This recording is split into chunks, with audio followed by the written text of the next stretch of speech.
Parliament ఎన్నికల్లో విశ్లేషకుల దృష్టిని ఆకర్షిస్తున్న నియోజకవర్గం జహీరాబాద్. ఈ పార్లమెంట్ స్థానంలో శాసనసభ స్థానాలైన బాన్స్వాడ, జహీరాబాద్లో బీఆర్ఎస్ ఎమ్మెల్యేలు, కామారెడ్డిలో బీజేపీ, మిగిలిన 4 స్థానాలైన జుక్కల్, నారాయణఖేడ్, ఎల్లారెడ్డి, ఆందోళ్ స్థానాలు కాంగ్రెస్ చేతిలో ఉన్నాయి. 2021 జనాభా లెక్కల ప్రకారం ఈ పార్లమెంటరీ నియోజకవర్గంలో 14,45,246 లక్షల ఓటర్లు ఉన్నారు. నియోజకవర్గ చరిత్ర ఇదే.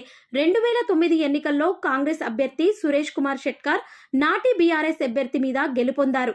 2014లో గులాబీ పార్టీ అభ్యర్థి పీబీ పాటిల్పై సురేష్ షెట్కార్ మీద విజయం సాధించారు.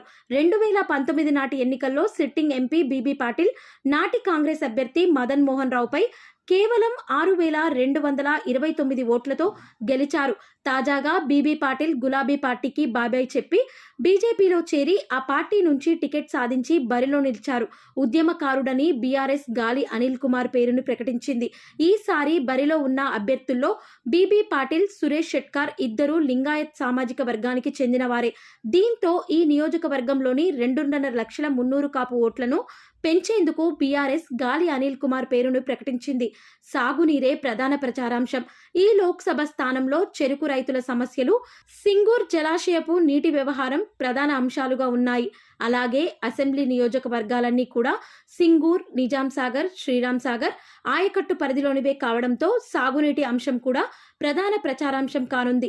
గత అసెంబ్లీ ఎన్నికల్లో ఈ ఎంపీ సీటు పరిధిలోని జుక్కల్లో 1,162, ఎల్లారెడ్డిలో 24,001, నారాయణఖేడ్ 6,547, ఆందోళన్లో 28,1993 ఓట్లతో కాంగ్రెస్ అభ్యర్థులు గెలుపొందగా జహీరాబాద్లో 12,790, బాన్స్వాడలో 23,464 ఓట్ల మెజారిటీతో బీఆర్ఎస్ అభ్యర్థులు గెలుపొందారు. ఇది 7వ సీటైన కామారెడ్డిలో బీజేపీ అభ్యర్థి 6,741 ఓట్ల ఆధిక్యంతో విజయం సాధించాడు. ఈ ఫలితాల ప్రకారం మొత్తంగా ఈ సీటులో కాంగ్రెస్ మెరిట్లో ఉంది.